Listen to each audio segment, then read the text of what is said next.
And welcome to In-Game Chat for Saturday, February 22nd, 2014. This is Season 8, Episode 8. I'm Scott. I'm James. I'm Dennis. I'm Matt. And I'm RJ. Full house in here tonight. Welcome to the show, everybody.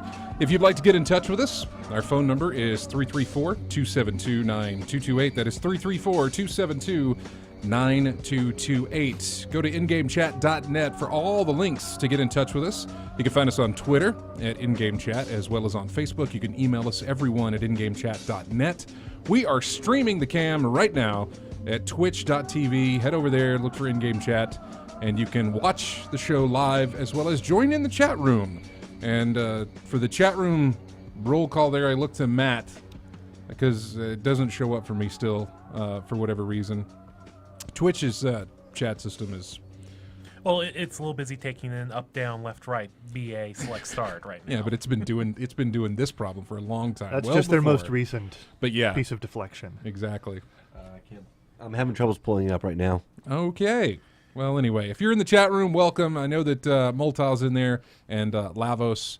Gersnort is in there as well. By the way, Gersnort is in the chat room. You sent us an email about Titanfall, and you had sent us one because you were afraid you were going to have plans during the show. If you don't have those plans, you are more than welcome to call in, because that is going to be one of the first things that we talk about here on the show. We got everybody in the room here, and before we get into our Titanfall discussion, going to hit the room real quick. Matt, have you played anything recently? So we haven't seen you in a week. I finished out 2 weeks. Yeah, I finished out Fables, the Wolf Among Us episodes 1 and 2, both together, and really that's all I had a chance to play lately. All right, over to Dennis. Mostly been playing just Binding of Isaac. Played another game called How to Survive on Steam. It's a pretty good game overall. I haven't gotten terribly far into it. Kind of like Control similar to Smash TV, exploring an island with zombies type thing. It's all right so far. All right. Well, we're glad to have you back. RJ, you, anything? The usual Street Fighter, Virtual Fighter, Soul Calibur. That's right. You're prepping for your tournament. I forget. Usual. Get that out of the way. And I've been playing. I finished off episode 2 of Wolf Among Us, and I recently purchased the remake of Strider that came out this past Tuesday. So I've been playing a little bit of that as well. All right. And over to James. Anything for you? Nope. Nope. Not a thing. Okay. I finished up apparently a replay that I had no intention of doing of Batman Arkham City. This time deciding to say, you know what, if I am going to replay it, I'll go ahead and get everything. So I got all the Riddler trophies, everything, just went through and cleared that thing out. I was trying to unlock the challenge rooms, and in Batman Arkham Origins, playing a challenge room and getting 3 gold medals unlocks the next challenge room, and so forth and so on. In Arkham City, it's the Riddler trophies that unlock challenge rooms. It's doing things in the main game that unlocks the challenge room. So I had to essentially play the whole thing in order to unlock all the challenge rooms I wanted to do, so I replayed that. Anyway, welcome to the show. We do have a chat, people in the chat room list. Did we not there? We do. Go ahead and read them off. Who we got? All right. We got RJ, me, Lavos, James, Gersnort, Moltile, Navid UK, Scott, Dennis, Tacitus59, W. Matthew, and Zufu. All right. Well, thanks for everybody joining us in the chat room. Again, if you'd like to, head over to twitch.tv and join us over there. Moving on to some Titanfall talk. Beta is over. You had a little bit of chance to play it, I believe. Yeah, I played up to max level for the beta. You did get the max. on the PC. Good, It wasn't yeah. very hard. No, it wasn't. It's only level 14. Yeah. You played on the PC as well, yeah? I did. I was mulling it over how I was going to go, like if I'm going to get it on PC or if I'm going to use it on Xbox One. Eventually, that became a moot point. Right. They released it to everybody on Xbox Yeah, One, so, like but- they were planning to do. But I all started along. on PC, so that's where I started. That's where I played. But you didn't. Did you play it at all on Xbox One? I did. I played it just for a little bit, and the field of view was throwing me off, and the controller, for whatever reason, the controls felt completely different, even though I was using the same controller. I'm pretty sure that's you. Yeah, I'm pretty sure that's not the game. I'm pretty sure that you have a problem. it may have been, I don't know. but for whatever reason, I didn't get the chance to do that. I felt a lot more comfortable playing it on PC. So, Okay. but yeah, your thoughts on it? Was it Come on. enjoyable? What a ridiculous thing to ask me. What an absolutely Did you preposterous enjoy thing. squishing, squishy people with giant robots? No, it wasn't very fun. Squishing people with giant robots was not very fun. The giant robots themselves were not very fun. I actually got tired of getting in the giant robots. Really? Really? Yeah. Oh yeah, it wasn't very long before it was like I I actually stopped completely. I would I'd bring plop them him in, down and- I'd be like, all right, come on, follow me. Yeah. Just be a distraction. I had more luck. I had more success in that mode than I did actually getting in the Titan itself. The more I read from a lot of different people, at least in attrition mode, you're not going to have a whole lot of success No. outside of a Titan in Last Titan Standing. But, man, Well, I mean, this is selling point is big, huge mechs fall out of the sky and you get to go stompy on everybody. And it's not fun. right, it's a game. Well, now let me Hold on. Okay. be very, very honest about something here. It is a well-made game. Okay. I think probably for the most part. We played 2 maps, 4 modes. Most people ignored 3 of the 4 modes. Limited number of unlocks. And, it was spread across 2 different systems. So a lot of the people that you hear talking about the game, you can't be certain exactly what platform they were necessarily speaking to or anything like that. But, I mean, it ran brilliantly, It's not a very demanding game, technically. It's not a very pretty game at all. It's not ugly, it's not off-putting, but it is not trying to be pretty in the least. It doesn't have a very interesting color palette. I think the art is okay, but it doesn't elevate the game in the least. Again, it doesn't detract from it. I think what they've got on offer here is, and this is something that I like very much, a very fast, very, very twitchy, very quick type of multiplayer shooter. I really, really, really like that. I have always really liked that. I mean, it's the speed of something like Day of Defeat or Call of Duty. And I mean, man, it is like it's not a pejorative to say that it plays like Call of Duty with giant bots. It really isn't because it kind of does. But that's not necessarily a bad thing. It depends on who you are, and it depends on the I don't know. It depends on the tone of your voice, apparently, or how you write out the statement. It is a strangely divisive game. Yes, it was fun. Yes, I had some degree of fun, but I have played a lot, and I mean, man, I have played a lot of multiplayer first-person shooters, particularly the competitive stuff. I have been playing them since 1994. I have played them, most of them, and I have enjoyed a lot of them, and I like it in general. I'm not tired of first-person shooters. I'm not tired of fast, twitchy gameplay. I may be getting old, but I'm still actually very okay at doing those sorts of things. I haven't found myself to be not up to the task. I like them. I enjoy them. This game is competently made. And that's a very left-handed compliment, I'm afraid. Because for the amount of bluster, the amount of words written about this game, there's just not that much going on. In a few hours in this beta, and I know, again, it is a beta and we've only seen a couple of the maps, but the core concept doesn't really unfold anything past, what you've done in the first couple of hours. It is good. By all means, if you're super hyped about it, then ride your own hype, Like, huff and puff and blow on your own sail and just ride along on something that you believe, regardless of what other people say. But it's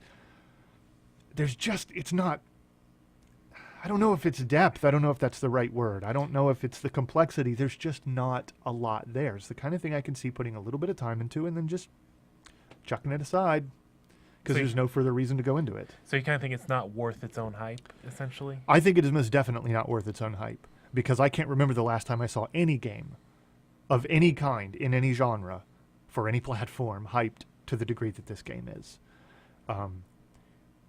The problem is that if it's just a good game. It's just a really good game, but it is not the game that I think is being sold to us. And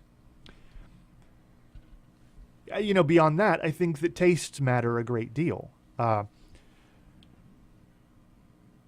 don't like the mechs, the Titans, whatever you want to call them. I don't like them. I think they're kludgy. I think they're stupid. I don't think they're particularly epic. I don't think they're particularly empowering. What I like doing, I like the traversal. The traversal is fantastic. Yeah. The pilot versus pilot gameplay when you're outside of your mech is great fun. I mean, it's really, really fun. It's the best thing about fast, twitchy shooters, right? I don't mind that the pilots don't last very long. I don't mind that you die so quickly. I really, really don't, because what that means is that situational awareness, map knowledge, twitchy reflexes, your ability to read the enemy, to kind of understand where people are going to go. These are all the things that fed in to all the quality metrics of old school first-person shooters. You had to know the map, you had to know why things worked the way they did, and you had to be able to predict where people were going to be, and you had to aim and fire first and be accurate. And that's super great. And the pilot versus pilot gameplay in Titanfall is very much that thing. But I don't really think that the Titan mixes in particularly well. I know a lot of people think it's super cool, I think they get off on it a little bit, and that's all right. But it spoils a lot of the really clean gameplay to me. And that's something that I don't feel that the game is. I don't feel that the game is clean. I think it's a collision of a lot of ideas that don't mix particularly well. I think the maps are kind of small. I think it is very easy to go through an entire match, which is too short, usually, by the way. The rounds are far too short, with only a handful of encounters with other human players. I don't know. It's a lot of empty calories. I don't really feel a lot there. I know there's a lot left unseen. There's the supposed campaign mode that delivers the story through multiplayer map progression. I think that's possibly a thing worth seeing. I understand that there's a lot of maps and modes on offer at launch. They didn't seem to have any trouble with the servers or with their network, so that bodes well. But They had I don't some know. downtime Neither at did. they had some downtime in the beginning, which Right, is why they but it was- extended it a day. But yeah. yeah. But it was planned downtime. It wasn't an outage. Yeah. Gerst Snort, Josh was on the phone, and he had comments about the Titanfall beta as well. Josh, you there? Yes, I am. Hey, man, welcome to the show. Thanks for having me. No, anytime. You're free to call in. If anybody else would like to call in, 334-272-9228. Now, you sent us an email about the beta because you were afraid that you weren't going to be able to call in, but hey, we got you on the phone anyway, so, go ahead, give us your thoughts. Well, just like I was saying, I wrote my thoughts down much more eloquently in the email, but the whole time I was playing it to begin with, I kept on chasing that same high that I got when I played it back the first time. The hyperbolic statement everybody made. It was too good to be true. If they lived up to their promises, this was going to be the most perfect game ever. But then I started playing the beta, and I started calling back to some thoughts I had when I was playing my Caleb 4 when it came out. They, more specifically, the multiplayer offerings like co-op, that kind of thing. And I kept on thinking to myself, this is the best the multiplayer's been in a while. Co-op's not groundbreaking, but it's compelling. And, I kept on thinking to myself, this could make it last forever, But after 3 months, the player base went from hundreds of thousands online simultaneously to tens of thousands online. It died pretty quick. And that was on the back of an already established universe. That's what kept me going on that game for a few months. And that's what I'm afraid about with this game, is that they're trying to mix their chocolate and their peanut butter. And I'm not sure the two brands are copacetic. Does that make any sense? It makes perfect sense. At least to me, it does. I mean, it's one thing to say, we're going to blend multiplayer and single player into your Halo game. But in this quasi-Japanese mecha anime universe, like, I'm not sure it has the basis for it. I'm pretty sure it would have benefited greatly from a single player campaign. And all the elements of a good single player campaign were actually present in the tutorial. Did you play that tutorial? Did you go through that? I absolutely did. Yeah, I did, and then until I realized I could skip it. But yeah, I played through the tutorial, which was a lot better. I can talk with Josh about it. That was a lot better than throwing me in at PAX, wasn't it? Yeah, it helped you come to grips with all the different gameplay elements, like the hacking, which still there's no reason to do it in the game itself, because it's still just people running around and dude-broing each other and still shooting each other. There's no reason to hack. There's no reason to do. I'd probably say 20% of the gameplay elements they have in place here. But like, they took what the tutorial did for them. It essentially proved to us that they can still make a good corridor, like from their, that's what they did to Call of Duty. They made corridors. But it's just I don't feel like without that context, without that world, without that connection to explain to everybody why you should care about their world, that the single player part will gel in any meaningful way with the multiplayer part. I hadn't really thought about it quite from that point of view, but it makes some sense. I think back to a lot of the better Twitch shooters from the last 10, 15 years. Things like Unreal Tournament, Day of Defeat, a lot of stuff like that. And they all had some level of grounding in some kind of single-player enterprise, some kind of story-driven enterprise. I mean, Unreal obviously laid the groundwork for everything that would happen in that kind of expanded universe. And so why things were the way they were, why they were shaped and colored and sounded the way that they did, made an awful lot of sense because it was contextualized. Even with Day of Defeat, it's World War II. Yeah. You have allies and you That's have easy. and Axis pad. That's it. It was super simple. You didn't need any contextualization. Same things for Counter-Strike. It's fine.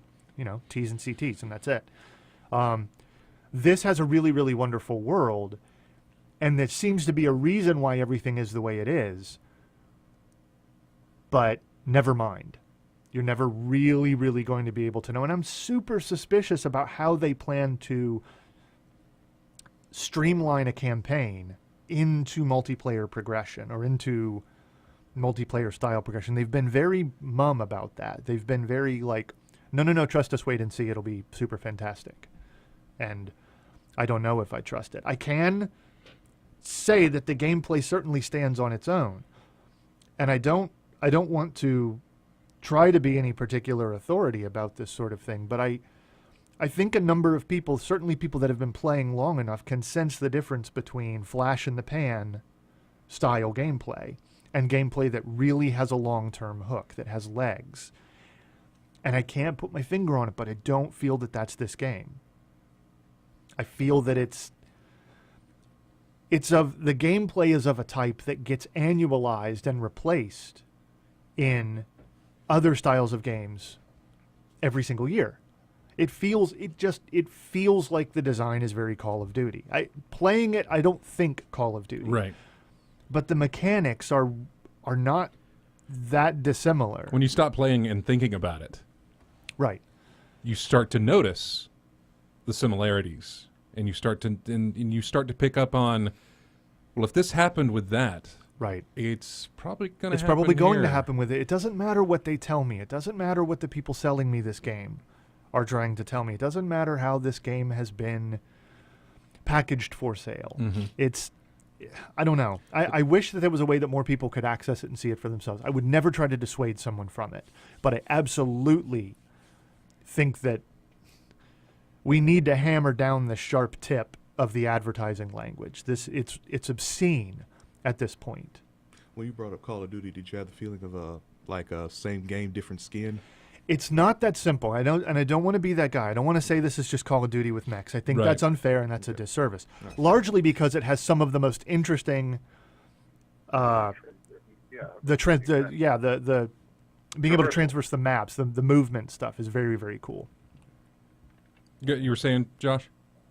Yeah, I feel like I'm coming down rather harsh on this because mechanically it's beautiful. The mechs feel a little clunky, like James said. Like, I'm not completely sold on those.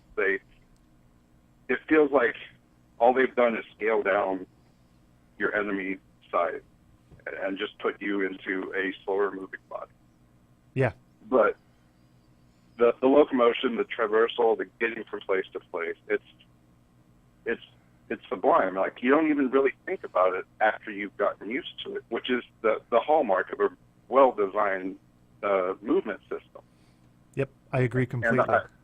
And I feel like this is going to be something that's going to be emulated in the years to come, which is, in my opinion, it's a good thing. But I feel like James does mostly that this is going to be the multiplayer success of recent years, not of years past. That where it's a flash in the pan. It's going to burn so brightly that after 3 months, all that's going to be left of it is just ashes. Yeah, and I think the price of entry is maybe a little bit too high for a lot of people.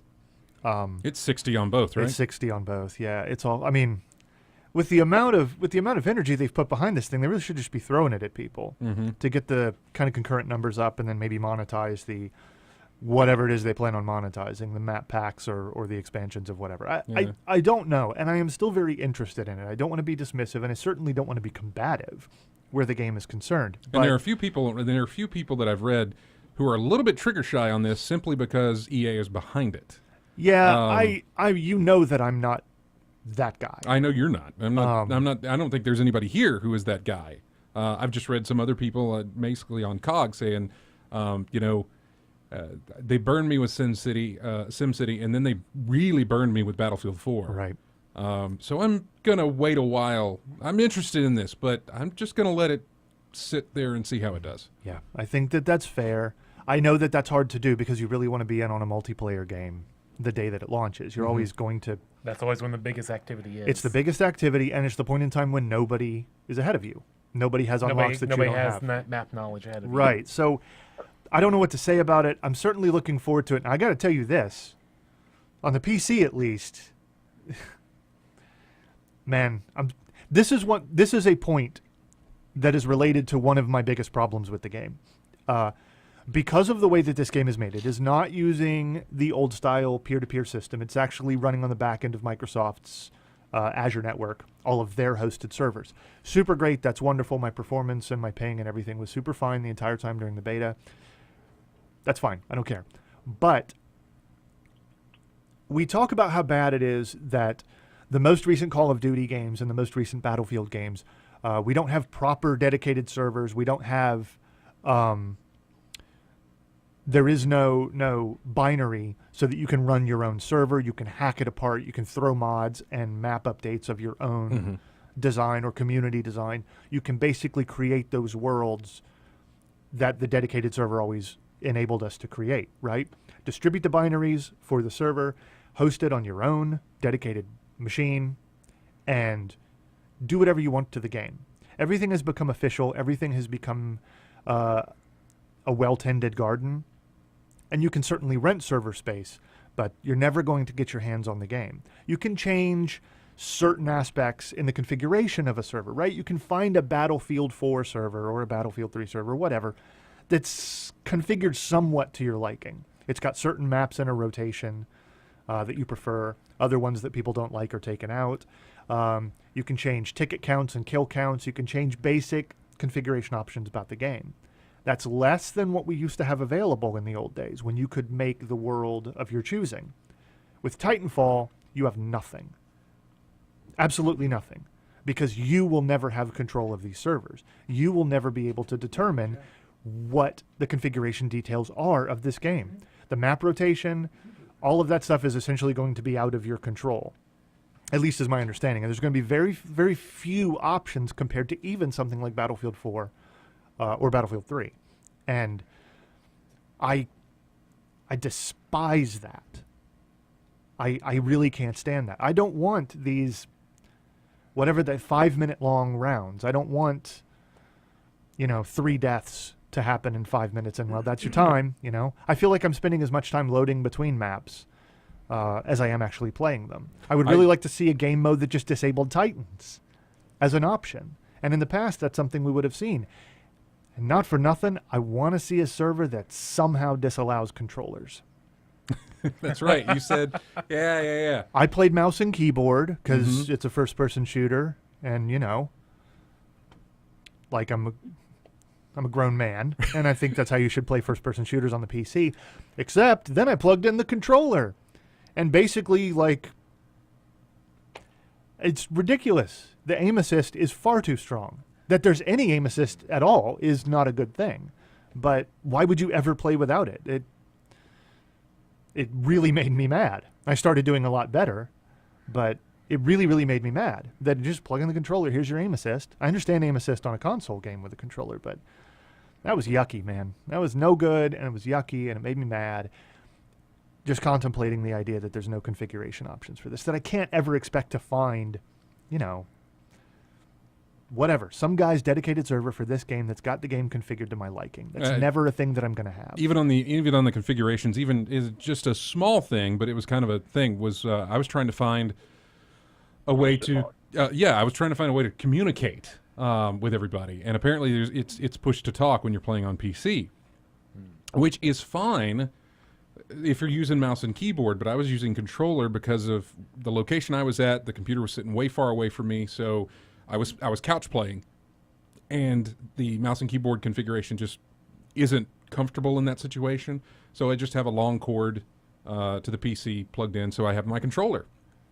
The only way you could do chat between players is push to talk. So, I'd have to move from the couch, lean up, press Z, say what I want to say, get back, and then get back into the game. And I tried to find a configuration that was like, just leave this on. Can I map it to a controller button? Nope, none of that. It was all keyboard based. So I couldn't make any of those changes. And I discovered that while Josh and I were playing on the last day of the beta, which I had a good run on that last day, by the way. So yeah, we did. Yeah, but Josh, thanks for calling in. Appreciate it. I know you got to get somewhere. Are you planning to pick it up when it comes out? See, I don't know. I feel like if I don't, I'll be missing the Super Bowl. I know. That's the way I feel too. I can bellyache about it forever, but I'm just going to be hand-wringing if the day comes and I don't have it. So. Yeah. We'll see. I still have, 2 weeks? The 11th. So, yeah, about 2 weeks. Mm-hmm. Yep. Yeah, we'll see. I'll probably say I won't, then last minute pick it up and look like one of those. Well, that makes 2 of us. Protesters. Well, we appreciate you calling, man. Thanks so much. Thank you. We'll talk to you later. Yep. Bye-bye. Next on the line here, calling from the chat room, it is Zufu. Hey, Zufu, you're on in-game chat. Welcome to the show. Welcome. Thanks for having me. Hey, everybody. Hey. Where you calling us from? From Texas. All right. Josh was calling us from Seattle, and Zufu here from Texas. All right. You wanted to talk about Titanfall, I assume? Yes, but actually, that's one question I had. Basically, was this whole thing, people are kind of missing the fact that this is Microsoft's really last chance to kind of be, a player in this generation. If the sales don't come in as well as they're hoping for Titanfall and for the Xbox One, what's left for Microsoft? What's the incentive? Because if this won't sell systems, what kind of game will? Yeah, they have. They've got a lot of issues going on. They do, and that's actually a really, really good point, right? I hadn't thought about that. Yeah, there is no inherent reason that any of us could see why Titanfall was it's not an Xbox One exclusive, but it is a Microsoft platform exclusive, right? And there was really no good reason, right? It's a developer who has always worked for multiple platforms, and it's being published by someone who has never left money on the table. Really, by refusing to publish on everything. So we have to imagine that what Microsoft has done is what has been suspected. They don't get exclusivity by nurturing first and second party studios. They simply buy exclusivity. They pay for it. They make a decision that we expect to earn this much back, so we're going to pay this much out. And that's a guess, but I think we're probably right. And you make a very good point, because the only thing I can think of, unless I'm just taking a break, is Halo. And I don't think anyone has any idea where Halo 5 is, what it is, when it is. It's out there. It's somewhere in the future. Yeah, the best we got on rumors for Halo is that they're just going to start re-releasing HD versions of the previous games, or I say HD versions, but Xbox One versions of the previous games in a lead-up. Man, that'll never work. In a lead-up. It'll be nice, Yeah. sure. Up-resed, better-looking versions of old things are always nice, but like this is a very good point. They haven't spent HD re-release money on Titanfall. No. They have spent move heaven and earth money on Titanfall. And yeah, what happens if this doesn't catch fire? Or if it does and it's snuffed out really fast? Yeah, what other killer app is there for? I mean, this game has to convince people. The system itself back in November had to convince people to lay $500 down for a machine. And then the $60 for the Xbox Live Gold system to really take advantage of some of the stuff that it offers. But even beyond that, let's just not. Well, you do have to have gold to play Titanfall. Yeah. So now this one game alone has to convince you to spend $120 on the game and the gold on top of the $500 cost of the system. It's tough sell. No, I'm sorry. Go ahead. It's a tough sell for that one, for me at least. It is. I also think, let's put my skepticism aside, right? Let's say that when the game actually comes out, when we see all of these maps, when we actually see all the game modes, and we really see how it works, and everybody is just having a ton of fun with it. It's the kind of game that everybody's playing, so you can just hop in and just run all day. If I was bit hard enough by that bug, and I could not get it on PC, I'm not saying I would run out and buy an Xbox One, but I would be thinking about it. And I think there are a number of people in my position. They'd definitely be tempted. It would be a very, very good reason to start thinking about why to have an Xbox One. And it might have been the first major thing for me to consider in relation to the cost of the console. But now I don't have to.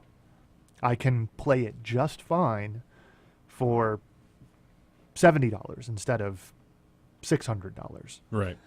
And I think that was maybe a mistake. I mean, if we're talking about them trying to shore up business and trying to carve out a piece of safe real estate, you know, a lot of people playing on their system for a very specific reason over a long period of time. I don't know, man. I don't know. I think it was very strange for them to release it on the PC as well. I don't know what that buys them. I think that had to have come from. I think that had to have come from EA, saying, "Look, we'll All right, give if you." that comes from EA, then how is it not on the other? Origin, for one. Do what? Why is it not on Origin? It is on It Origin. is on Oh, Origin. it is. It requires Origin. Yeah. As a PC game. As a PC, yeah. Never mind. Never mind. I But mean, the- yeah, but the but they're PC market using- isn't that big Yeah. anyway. Can you imagine how much more this would sell if it was on Steam. everything? Yeah. Yeah, really. Now, Steam, again, that doesn't matter. What matters right now is worrying over the console business. These guys are just out of the gate. They're still trying to push consoles, and in the next 6 months, they have to provide a lot of reasons for people to want to spend this money. They're building their base right now, and this is not a base building game to me. Guys, I have a theory. It might sound really crazy, but maybe you can tell me if it seems to be somewhat reasonable. Trust me, there's been plenty of crazy mentioned on this radio station before, so you go right ahead. If Titanfall doesn't turn out to be the system seller that Microsoft is hoping it's going to be, the only option I can think of is that they basically just throw in their hand in this generation, wait 2 or 3 years, and just put out another console, because the limitations of the Xbox One are based on hardware, and like we talked about that a few weeks back, you can't change the hardware. Yeah, you weren't. I don't think James was here for that No, episode, I don't but think so. Zufu called in one one weekend and was asking us about, and it was one of those times that we had multiple times where it was like, I wish James or Jeremy was here because they know the insides and they know the hard numbers and things on these internals of both systems, because he was asking me which one is really better, the Xbox One or the PS4, and I said, well, you're only going to get so much out of each system, but the Xbox One can only do so much with what is built into that machine. That they can only go so far with those internals, and PS4 can only go so far with theirs. And from what I can tell, the PS4 on paper and with those numbers has that little leg up. There is a significant margin in favor of the PS4, and it will always be there. It will always be there because you can't. It's unrealistic. You can't firmware better. No, you yeah, can't. they can't put out the Xbox 1.1. Well, No, they can. To put be that fair, out. they can. It's just prohibitively expensive to do it. No one has, other than changing the form factor and moving to better manufacturing process of like main boards and stuff, to really, like the PS1 version of the original PlayStation, which was the little smaller form factor type thing. You can change those sorts of things, but to actually change the core of what the system it's much, much more difficult. And it's not impossible. Microsoft has an enormous amount of money. They are phenomenally wealthy as a company. They have lots of cash on hand, and they generally still perform pretty well. So, I don't know. They are brutish as a company. They're not cagey. They're not clever. They're not small and nimble. They're enormous, and they're brutish. And I think that if they see that the main thrust of their marketing and of this campaign for the Xbox One isn't working, I don't think they're likely to calm down on it. Yeah. I think they are more likely to simply call in a bigger battering ram and try to blow right through it. I don't even know what that would be. I don't know who sells battering rams that big. Because that's the other problem. Yeah, when we talk about we got a problem, let's throw money at it. You're talking about Microsoft. Yeah. Because they have the ability to do that. Do you think they're going to just put out another console instead of a 5 or 7 year generation? We're going to have maybe a 3 or 4, and Xbox will be the first one out, the next gen. I would be surprised if this generation was anything shorter than 5 years, but I don't think it'll go nearly as long as it did next time. And weird things happen. There are things that have happened in the last 5 to 10 years that I never would have imagined anybody doing. There are things that have happened in this business. It can be unpredictable. So, I mean, they have options. They still have an awful lot, but I can't don't say know. that they I don't know what they're wouldn't, gonna but do. man, I mean, just looking at it from the outside, and you can attest to this, I'm sure as well, Zufu, that if they have that decision or if they have that meeting where they say, what are our options here? Should we look at releasing our next console a year ahead of anything else? Somebody in that boardroom is going to whip out their Wii U numbers and say, look what Nintendo did. Yeah. Look where that got them, and, I don't know. I look at that, and I put Microsoft in the category of numbers people. If the numbers are there, we're going to support it. If the numbers aren't there, we ain't doing it. Because they have a lot of money, and there's a reason that they do, is that they follow the numbers. They intend to make a lot of money back from their Right. investments. So I don't know. I don't see them doing that. I see them securing more and more exclusives, basically. They saying if Titanfall doesn't work for us, we got to head down the line and start throwing more money at Activision and get the next Call of Duty, or get some certain aspect of this one game that can put us at the forefront of ahead of our competition.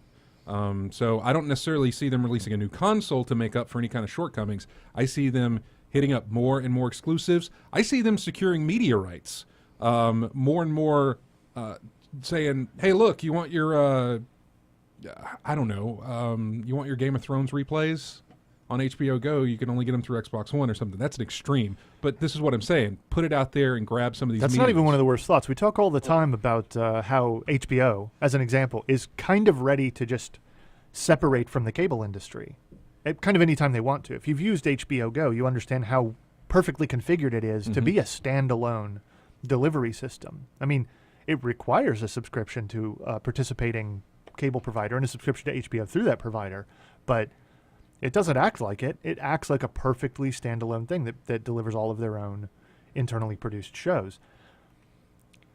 If that does happen, it'll come back full circle and be all about TV again. Yeah, that may be one of the only things they have to offer. But imagine if they were the one platform that was able to secure independent HBO Go type stuff. If they know that they need something serious, they know that they need a big hit. They need something significant, and it's still too early to tell. It is. It is still way too early to tell. We're barely past launch. We're about to see the first really, really big next generation games hit. And then we've got to get through a Christmas season. We've got to get through a full year and a holiday season and see what a real release schedule for these things looks like, what real numbers are like. And then I don't know. It's a strange business now. Microsoft is not the same company they were when they launched the Xbox 360. And Sony isn't the same company they were when they launched the PS3. They've both had changes of leadership, and they have both indicated that they're interested in changing tack. So I think James is right, because we know about Amazon buying Double Helix, like Yeah. company. What's that about? So maybe we have a new player in this whole generation. Yeah, it's entirely possible. See, there's your other. When I was talking about buying exclusives, okay, throw that aside. Buying studios, Yeah. is what they'll do. That's it. That's a better point. Is that they'll just start buying studios, Which they may. I don't know. Not to keep returning to that point, but they've been very strange. They divested themselves of an have. enormous number of studios over the last Really? several years because they didn't believe that gaining exclusivity required owning and maintaining the studio. we believe in they your would product just throw more cash than, at it. Yeah, we believe in your product more than the studio that Right. built that built the product. So we're going to take Sony- Halo from you, and Bungie, you guys can go do your thing. Sony takes a fundamentally different approach. Huge. They believe in nurturing those studios, and at the moment, if I was going to place my chips, they would go with Sony. The machine has an advantage.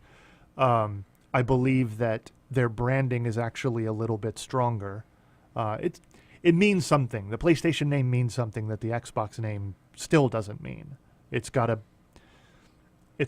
better history, a longer history certainly. But I think that the edge, because whatever else happens, strength of the actual hardware aside, Mm-hmm. the games are going to tell the story. The games are absolutely going to tell the story.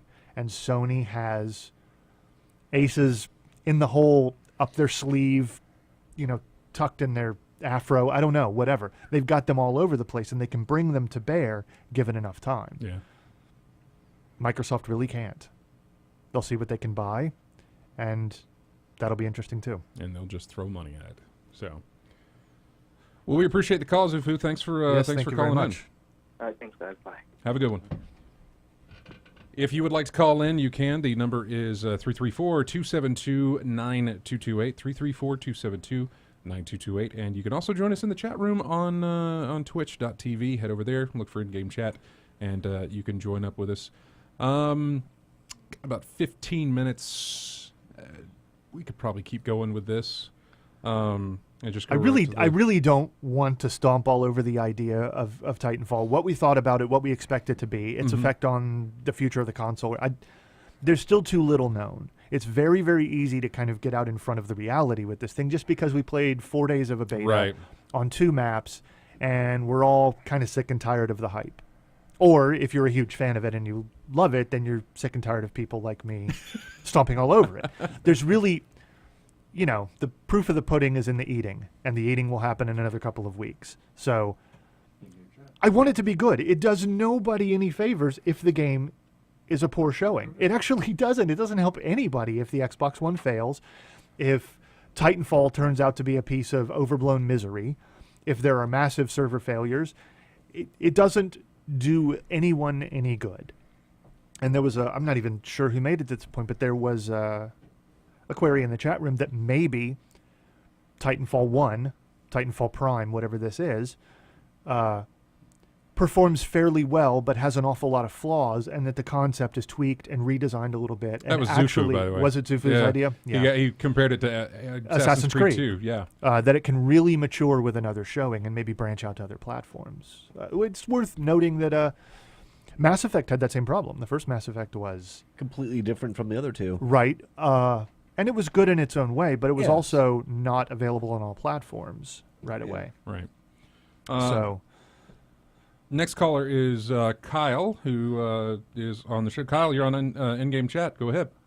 Hey there, I was just wondering, we were talking earlier about the hardware limitations. Do you think that the developers will just know what those limitations are and only do what it's going to take for their game to perform well in those certain hardware scenarios, or will they go ahead and build the stuff very, very robust and force the manufacturers of the hardware to come along?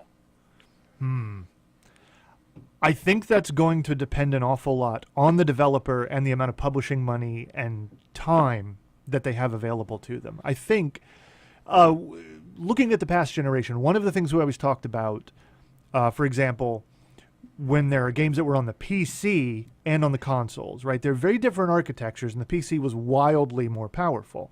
So there was this concept that a lot of PC gamers liked to hold for a very good reason, that most games have really excellent assets. They have really, really high poly count characters. They have massive draw distances, super high resolution textures, lots of extra effects available to them during the development process, and that the game is then scaled down significantly to be able to fit onto a console. But somewhere back in the world of development, that all of those assets, those much, much higher resolution assets, those much better looking games, the higher poly models with all of the extra effects on them, before the game was pared down, when it was still being shown on show floors at GDC and E3 and such, that still exists. And all they have to do is scale down. Scaling down is much easier because your development assets are always going to be of the highest quality.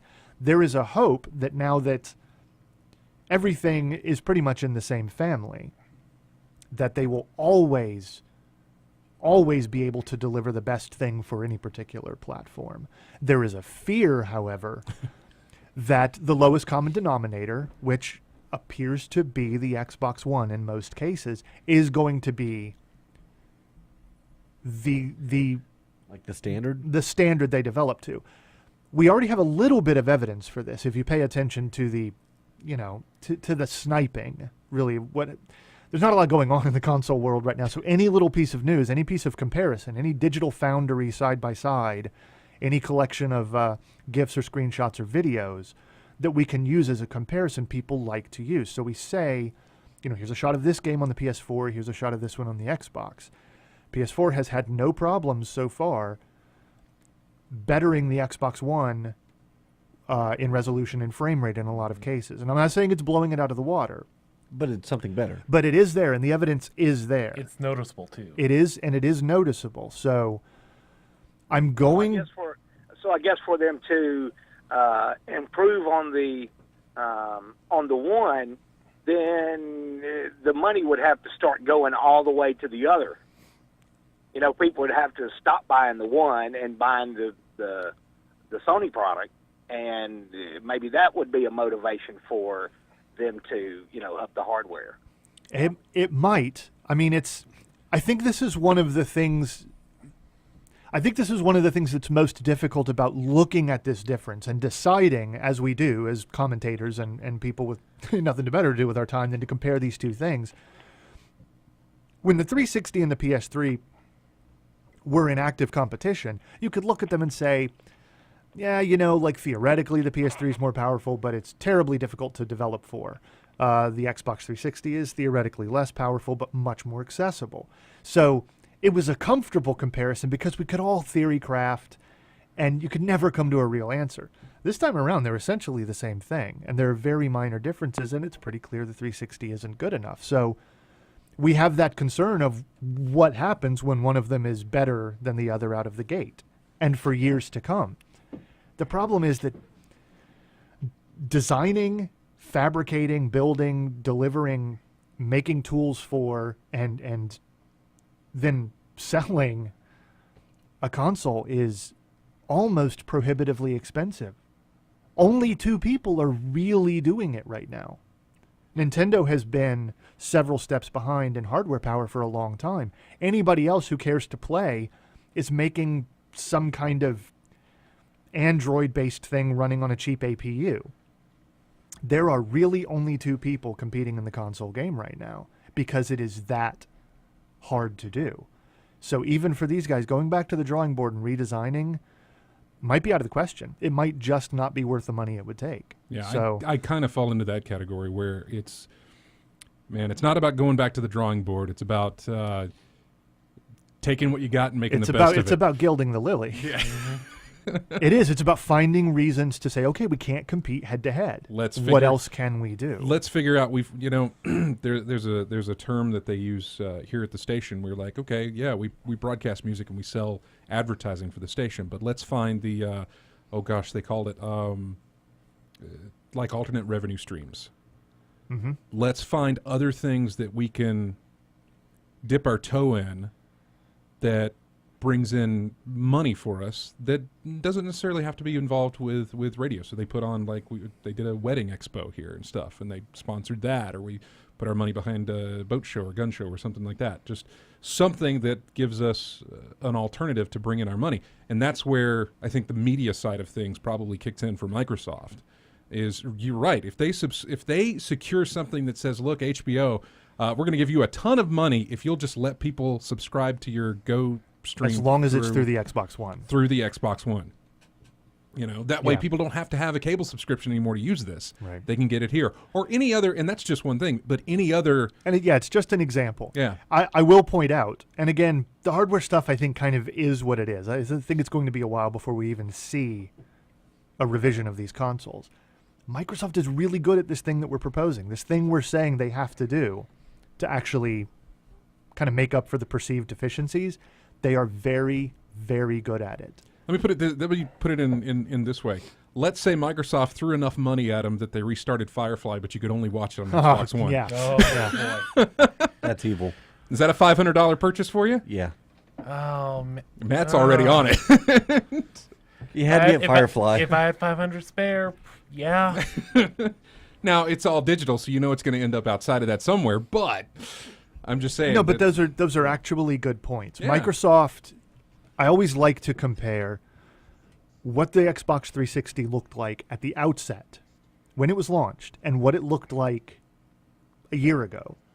They came a very, very long way in terms of being able to take the same hardware that did not really change fundamentally, but keep updating it and keep making changes on the front end, on the public facing, on the user facing end, and keep changing what the machine was about. It went from being just a really, really powerful games console to being the desktop or the set-top media center in your living room, yeah. In your living room, and it was better than anyone else had ever done it.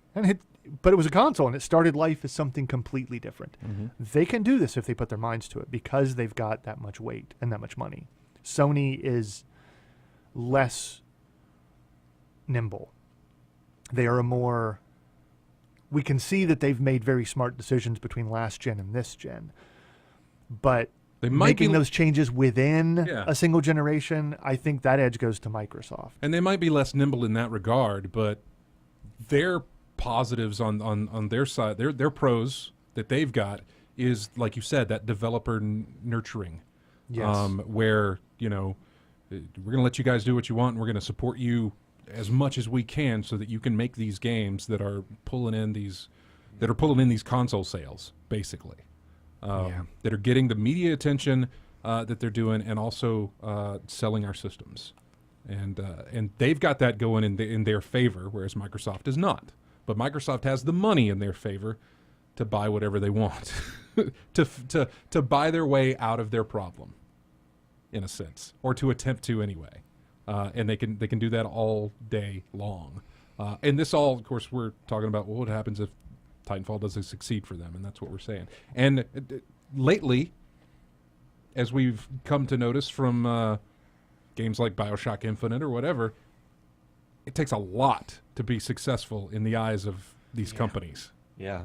I mean, wasn't Tomb Raider sort of not really considered a success? Oh no, per se? yeah. I mean, that's the first one we go to, and of Yeah. course, but you know, after what happened this week, we go back to Irrational to look at, well, Yeah. God, if BioShock Infinite couldn't even do it, and that was a huge high-profile game, more so than Tomb Raider ever was.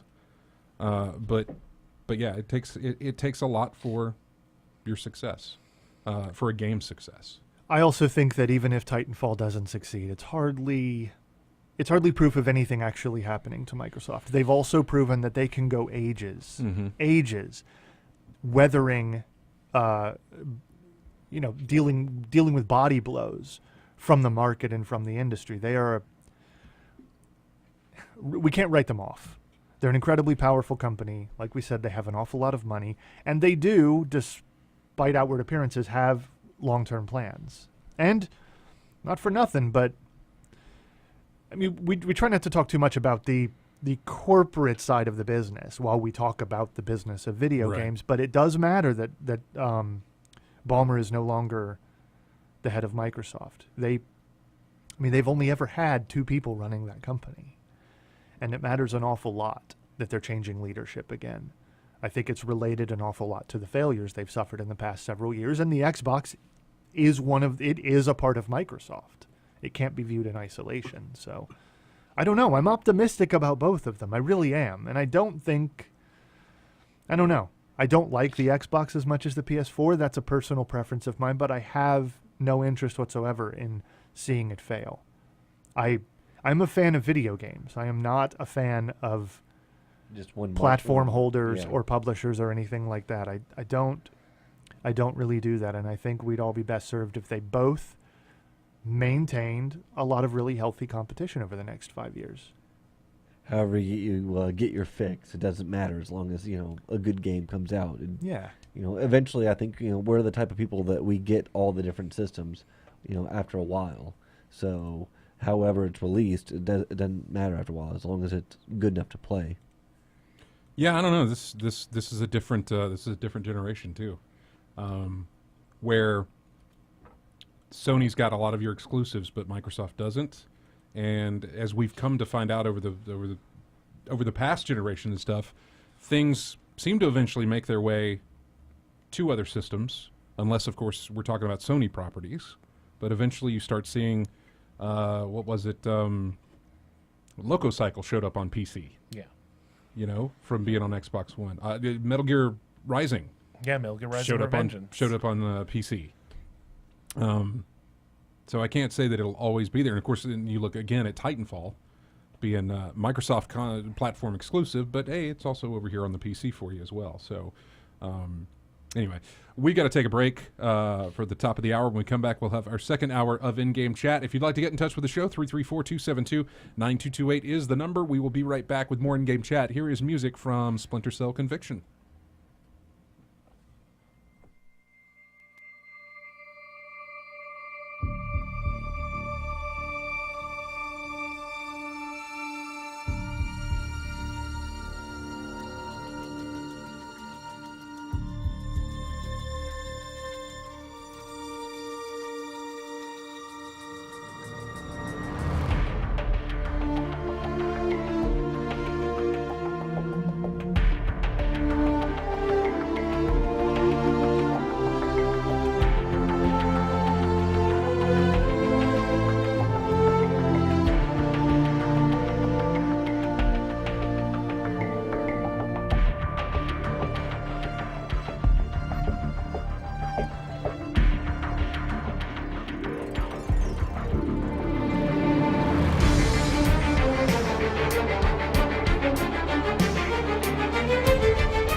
And welcome back to In-Game Chat. Music there from Pinball Effects, which I will be doing a live stream of Silver Ball Sundays tomorrow. I don't exactly know what time, but keep a lookout on our Twitter account, and I'll update you on when I'm going to be doing that. I'm playing their Super League Football, Super League, something like it's a brand new table that they did, and it's based on soccer that I know nothing about, and should be horrible to watch me play this, or it probably it sounds like it's going to it'll be entertaining. Fun. Yeah, it'll be entertaining to watch me try and play for everybody this. else. Yes, but probably very horrible for me. What? You're playing soccer? They've made tables and they based them off of some of the football leagues, Manchester United, stuff like that. Arsenal, some of that. And they've used the mascots and team members and stuff like that. They've also gotten one, you can pick your team. Once you go into the table selection, you pick the team you want to represent. And if you don't have any team, they've got a Zen League that you can pick, which is the league I'll be choosing because I don't know anything about the others.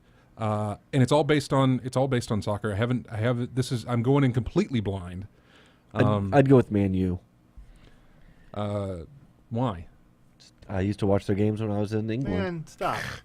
Just stop everything that you're doing. I think what you should do, like you whenever need to pick the LucasArts team. That's the one you need to pick. if they had one, yes. No, whenever you lose a ball, it should just goal and flash and scream and. So I'll be playing that tomorrow.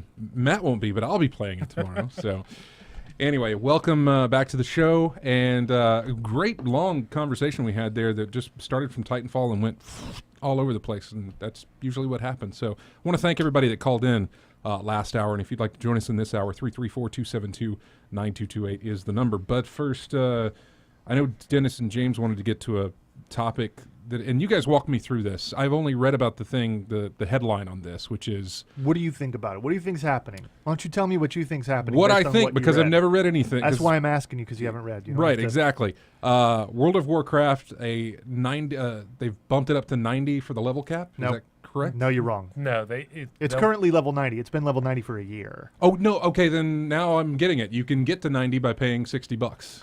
Ish. Okay. Yeah. Yeah, keep on. Come on, tell me what you know. That's the gist. That's it. That apparently you can pay $60 to get a boost up to 90. Okay. To the level cap. I mean, sort of. Yeah. Well, under certain circumstances. I'm sure there's details. Yes. Right. Well, I mean, the point is, everybody always knows what sort of evil World of Warcraft is doing, right? World of Warcraft wakes up, sort of scratches its belly every morning, and then goes around and looks for some virtuous, creative upstart MMO or some other thing that's going to save the world and murders it. That's what it does. And it just does nothing but go around and make the world a worse place.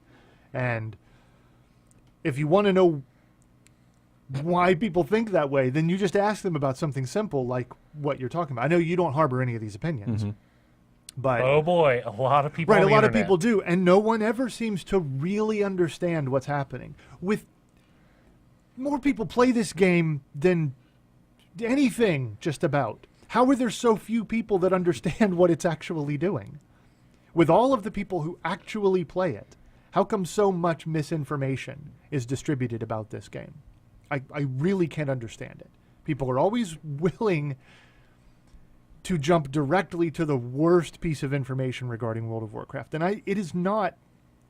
I'm not arguing on its behalf, necessarily. I'm simply arguing on behalf of the facts. And so a lot of people have been miserably upset at this idea that they're charging $60 to level you up to level 90. Pay to win, pay to win. Pay to win, pay to win, pay to win. Skipping the game. It's evil, it's bad. And it ain't nothing. It is nothing. Look, here's the state of affairs. We're currently in the 4th expansion pack of the game, Mists of Pandaria. It is currently a level 90 cap sort of affair. We already know that the next expansion pack is coming out. It's Warlords of Draenor. They're going to do a bunch of goofy stuff that, whatever, who cares? They're still trying to breathe life into the game because it's still generating squillions of dollars, right? And yes, it is still a subscription-based MMO. And yes, it is still worth the $15 because, yes, quite frankly, it's still the best MMO on the market. And that's all there is to it. There's other interesting stuff, and I've played most of them, and they're great. This is still the best one, and that's a different conversation. But right now, it's level 90. When Warlords of Draenor comes out, when the next expansion pack, that When is that set to release? we don't know. Okay. Sometime this year, probably summer. Okay. That's a guess. Yeah.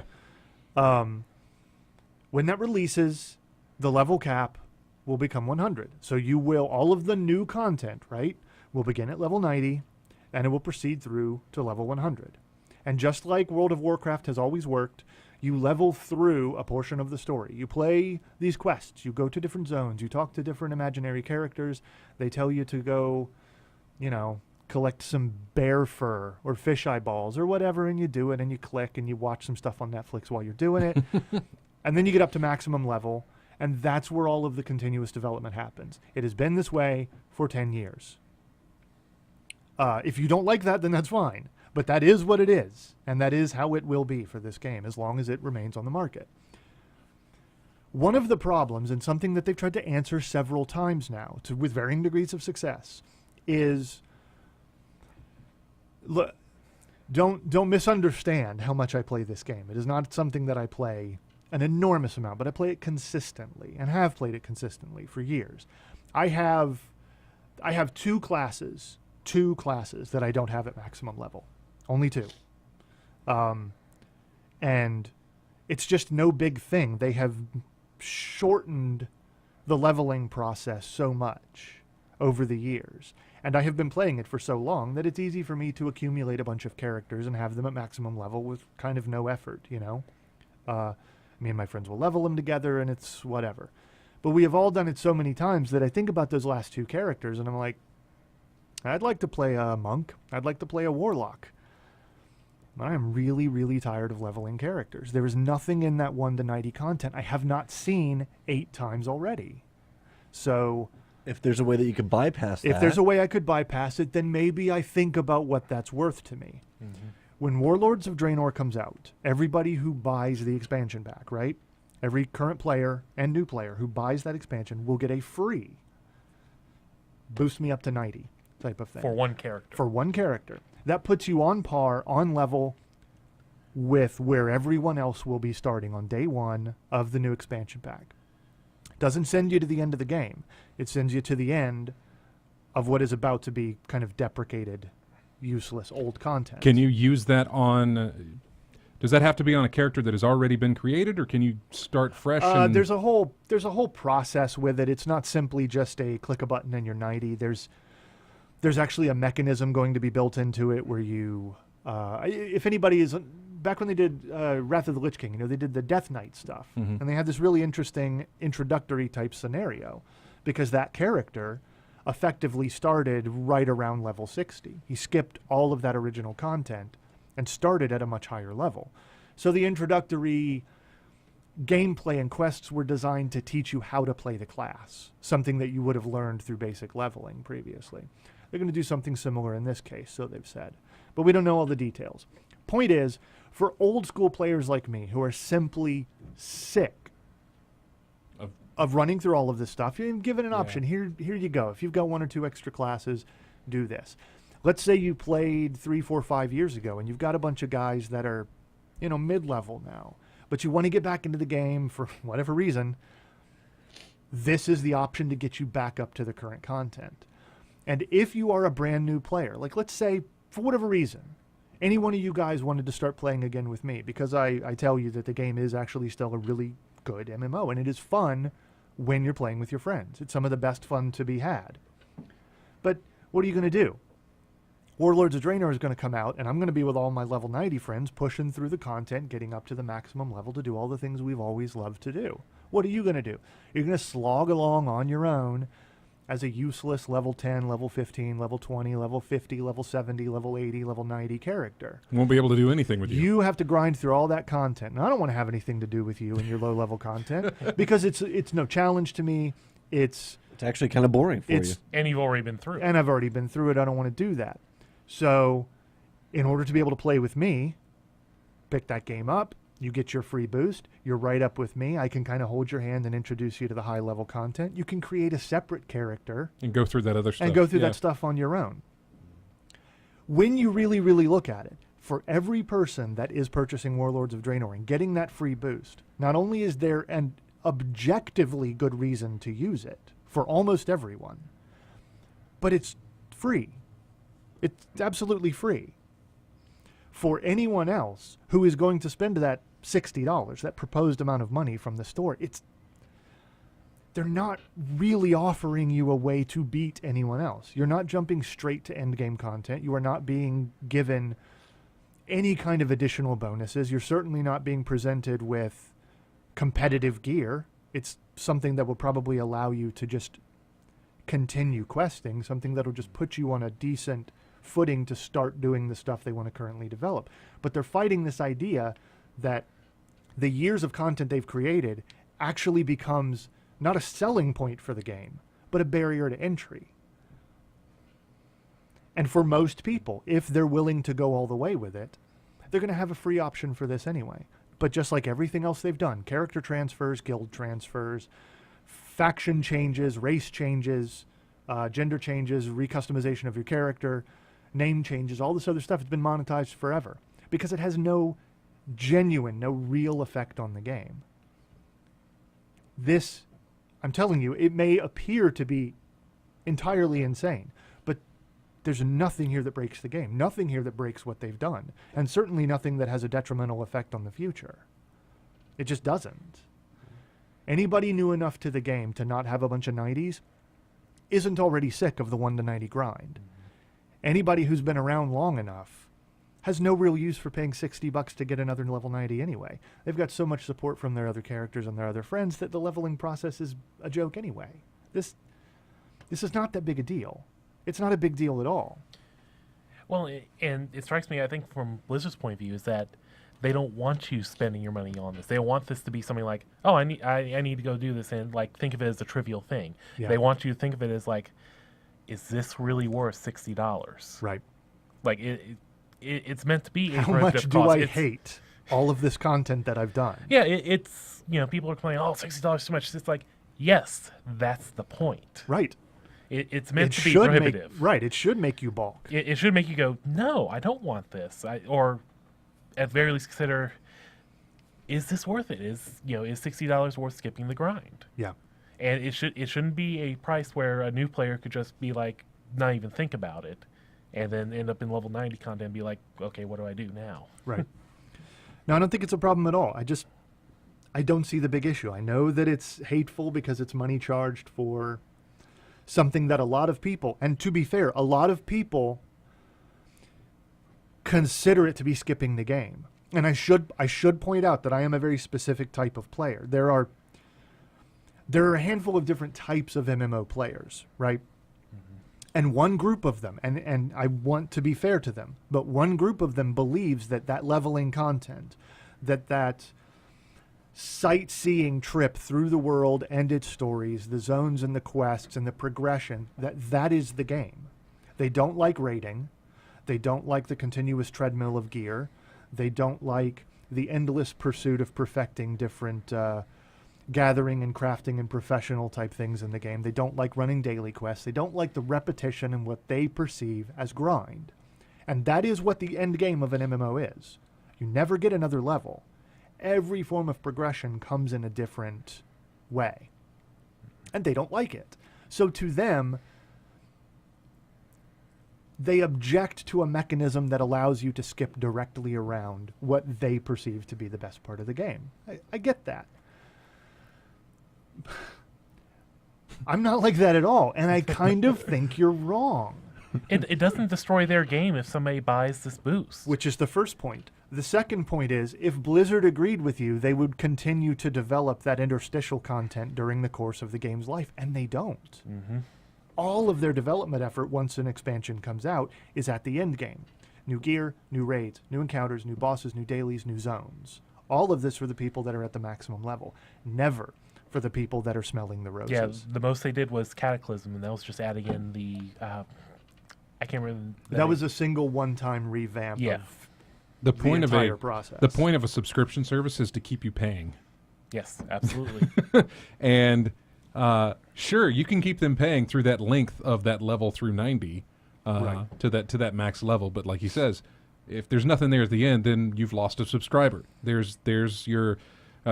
there's how much the annual income is for for that one person taken away, and then all the other people who hit that end game until the next expansion comes out and they re-up. You don't want that as a company. You want consistent flow of income to continue to come in at that stable number, and so you have to work on that in-game stuff to make that happen. I don't think anybody's really ever done it as good as WoW has. I haven't even played it, but that's only for the fact that it's continued to go on as long You as played it it has. once. Yeah, once. Once. You screwed up your key binding, and you told me you ran out of fireballs. That's why you were hitting. That's why you were hitting a kobold with a stick when I found you in Elwyn Forest. Whatever. I played Assassin's Creed 4 without knowing there was mortars at the front of my ship until I got to the last fort. But yeah, WoW has done that the best. You look at Star Wars, boom, free to play. Old Republic goes free to play. You look at all the others that have, Come and gone. gosh, what was that? Gates of Hell, Hellgates. What was that Hellgate one? London. Yeah, Hellgate London. Yeah. I'll tell you this, and again, that's just my defense of the facts of the matter, what are happening here. Yeah, You have to realize that what the game actually is doesn't really. The $60 for a level 90 just doesn't buy you anything. It really doesn't. It's either convenience or, I don't know, the ability to make up for what you might perceive as a problem. And, and honestly, if you consider the amount of time you're going to have to subscribe to the game in order to grind out or play through to the maximum level, it kind of shaves a little bit off the $60 anyway, Consider maybe 2 months of play for a new casual player to get to that maximum level. You're talking probably a couple of months if he doesn't have assistance from someone else and he's never done it before. Now that, cuts effectively the whole thing, the value proposition in half. But I think it's worth pointing out that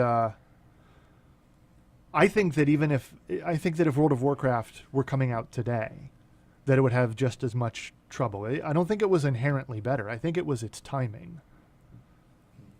They didn't have a whole lot on offer for their end game either when they first launched. But there was nothing going, man. There was still EverQuest, but there was nothing else new. There wasn't any other broad competition in the market. EverQuest 2... EverQuest and Asheron's Call was about it. And those guys were still going strong. EverQuest 2 did a very bad job.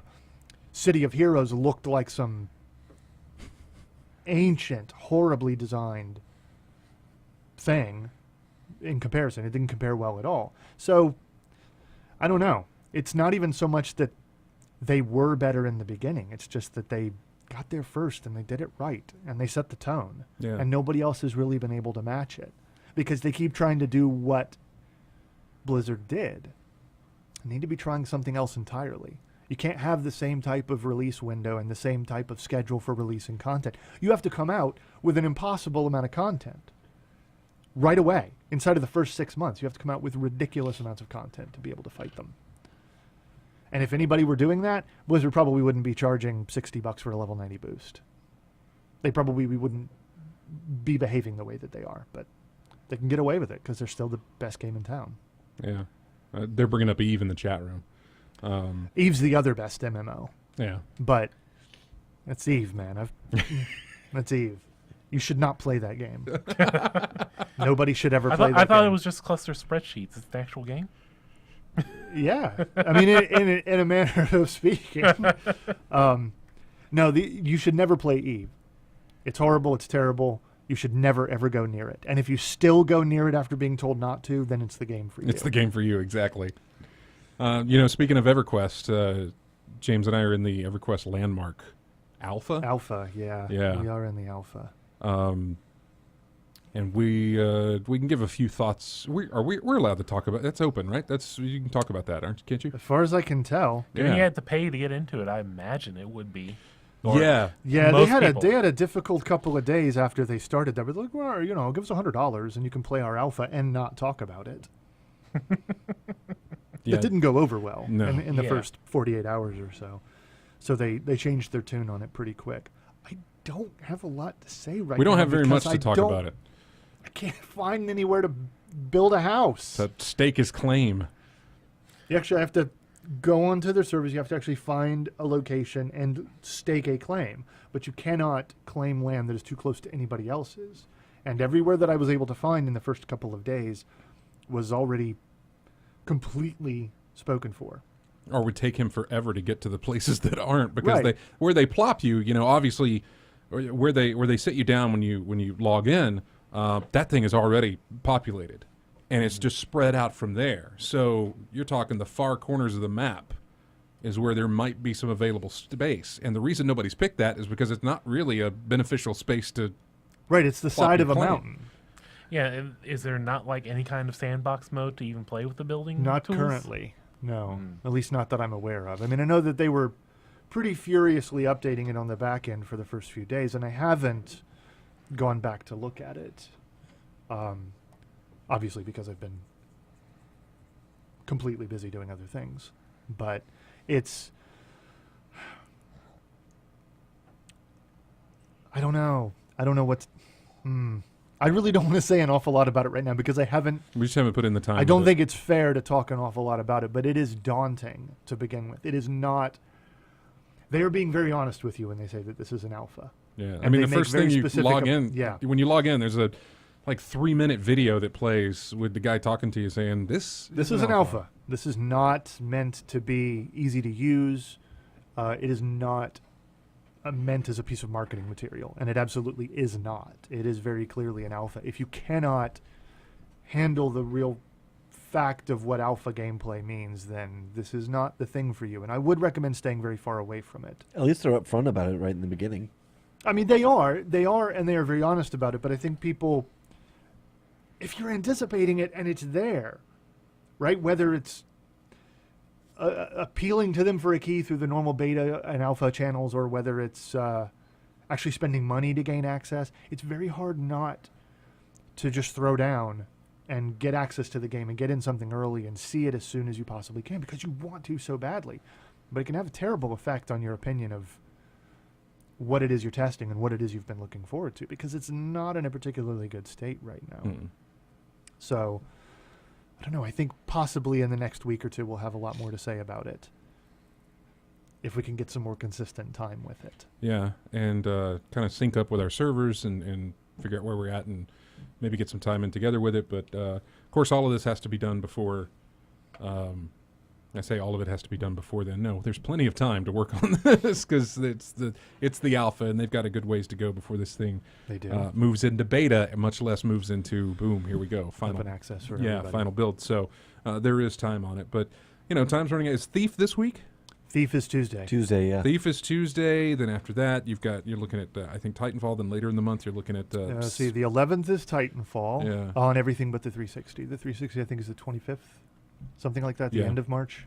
Yeah. Yeah, about 2 weeks out from the Right. When original is release. Second Son? late March, I believe. We'll look that up. We'll come back. We're gonna take a break, but we'll be right back with more of in-game chat in just a moment. Here is a track called "Scars of Time."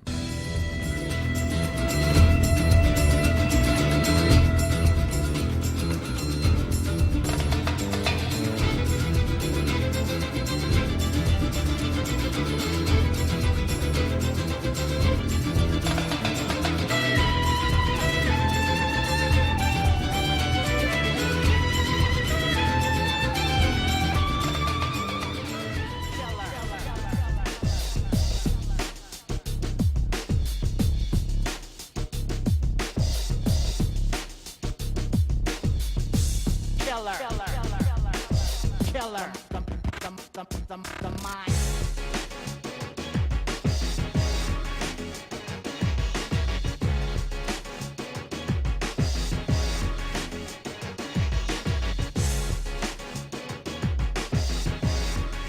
And welcome back to the last segment here of this episode of In-Game Chats. Music from Res HD. You might be wondering, hey, didn't we hear these songs just like a few weeks ago? You did. Whenever I redid all the music and put everything back in, it reset the rotation on these things, so it's starting right from the beginning again. But anyway, we'll be hearing some of those new tracks later on in the episode, or in the show, and down the line as shows continue. So anyway, welcome back to the show. We did get a date on Second Son, March 21st. Titanfall. 1 month. Yeah, Titanfall March 11th. Dark Souls 2 March 11th. And Thief next week. So... So where are we... How you feeling about that? You, guy who makes bad decisions and buys too many things. How do you feel I about guess it? you're talking about me. Aliens, Colonial Marines, guys. Let's Oh, talk to man. you. No How's need it to going? be that You way. buying that? Yeah, already. Really? Already did. What platform? PC? PC. Because cheaper. Yeah, that's honestly the reason why. Yeah, I would love to give it to my PS4. I really, really would. Same here. I mean, just to have something to play on the PS4. It's I was really happy price. to have played Assassin's Creed 4 there. I mean, I know I could I have done it on enjoyed the it. PC, and it really looked really, really good on the PC. But I thought it was an excellent example of. I'm always going to prefer higher frame rates. I am not one of those people who can't, for some mysterious reason, tell the difference between 30 and 60 frames. I absolutely am. But I thought that Assassin's Creed 4 was an excellent example of how to find that perfect performance, I don't know, profile, and just stick to it. Lock it in, have a nice, perfectly performing game to just showcase generally what you can expect from the system. I thought they did a great job, you know? I didn't have any lag at all in AC4. I didn't No, it was have any just- it issues. was It ran solid. smoothly. Performed well, looked pretty good. I never, ever had any issues with it. And so it was just a nice, comfortable thing that I could approach in that console gaming kind of way, slouch back in the chair and, you know, what's the phrase? From the comfort of my couch Yeah, right. that everybody has You know, to it's say. interesting when you mentioned that, guy who buys everything. Nathan brought up that Metal Gear's on the 18th of March. All right. Look. You Did weren't you here guys talk about that? We did, and you weren't here for it, and I hated that you weren't here for it because we wanted your opinion on it. Matt's going to buy it. All right. First off, again, I don't know what you guys said. I can't remember if he's going to buy physical or what are you going to, how are Why you would you going to, bu- I can't remember. What were you going to do? Probably deals. Probably download it. Okay. If you think about it digitally, look, nobody really knows how long this is going to take, and I think the idea that 90 minutes for $40 is, yeah, you're right. That's a really bad value. I don't really know that that's what's going to be happening here, and that's only if you buy it physically, which I would never do anyway. I would always buy it digitally, and that's $30, and that changes things a bit. And is it really that much? Like, really? Is it really that big a deal that he's doing this? It seems kind of stupid, and I don't know what to expect from it, but, I still think it's probably a really bad value. I think it's probably going to have me shaking my fist at Kojima, but if I buy it, and if that happens, it will be my own fault because I've been doing that for 10 years. How many I'll say times have you been shaking your fist And at he Kojima gets anyways? me that's what I'm saying. Every time. I'll say if you really wanted to wait, just wait for Phantom Pain. Well, all right. No. It's like- no, fine. There you go. Yeah, Being there's the answer. If like ridiculous oh, and reasonable. The problem is, but it's coming out now. there's a Metal Gear thing. Well, I there is need a- it. Well, Yeah. think about what we are. Yes. Think I about the know, kind I of people we are. That's not unreasonable for us. What's unreasonable are the people who wait for sales. Like, but it's out now. Did you miss the part where it's out now?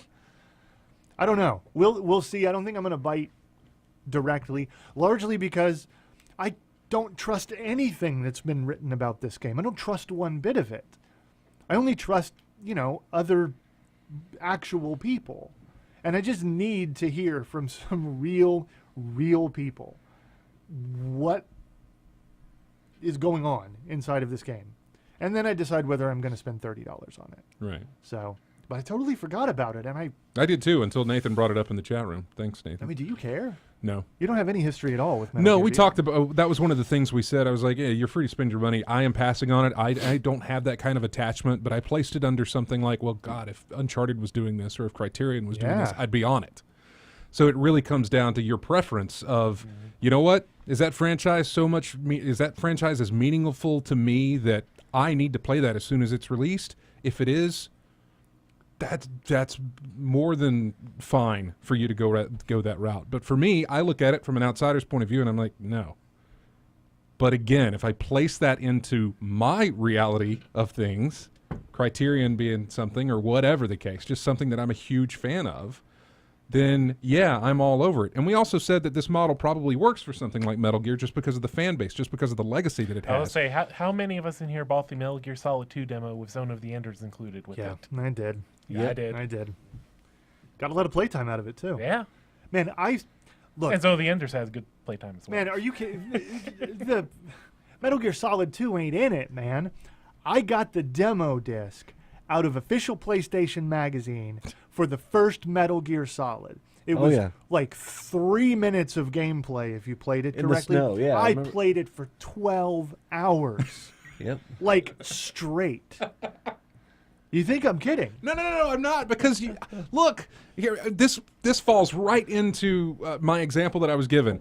I walked into a GameStop and I said, I will put my pre-order money down on this game and the next game, or I promised them all this stuff. I will do it right now if you give me the Burnout 3 demo disc that's in that kiosk for play. He's like, I'll do it right now. He gave it to me, and it was 1 track, 1 lap. Yeah. You know how long that was? 2 minutes maybe, and I spent, again, probably 12 to every day. I would come home from school or wherever it was I was coming home from, work or something. I don't remember when this was released, and it was boom right there. I bought a recorder that could record my gameplay footage because I wanted to do them. I was all over this thing. Yeah. So I mean, I know where It's you're coming easy, yeah, from. and this is the kind of context you have to maintain when you think, well, anybody who pays this kind of money for this thing is a complete idiot. Yeah. No, man, they're just them and you're you. Yeah, and exactly. This Maybe is what they objectively, enjoy. this is kind of usurious. I get it. We're the but- people that actually got the Japanese version of Metal Gear Solid because it had the VR missions. Oh no, I remember. Yeah. I remember. Yeah, I we, remember. we that. all had to import that in like modern dude, PlayStation. I was working. I was clerking at Software Etc. in 1998 when that demo disc came out, and so I went up to the store, and I knew the day that the magazines were getting delivered to our store. So it was my day off, right? But I went up there, and I brought my PlayStation, and I took the demo disc out, and I slapped in my PlayStation, plugged my PlayStation into our demo television in that store, and I just sat there, and like sold pre-orders for the game by just playing it over and over and over and over again. And it even had, I even found some Game Shark codes for the demo, and so you could unlock all of these random items from later in the game. And it was just the introductory sequence of the game. So I'm playing this for,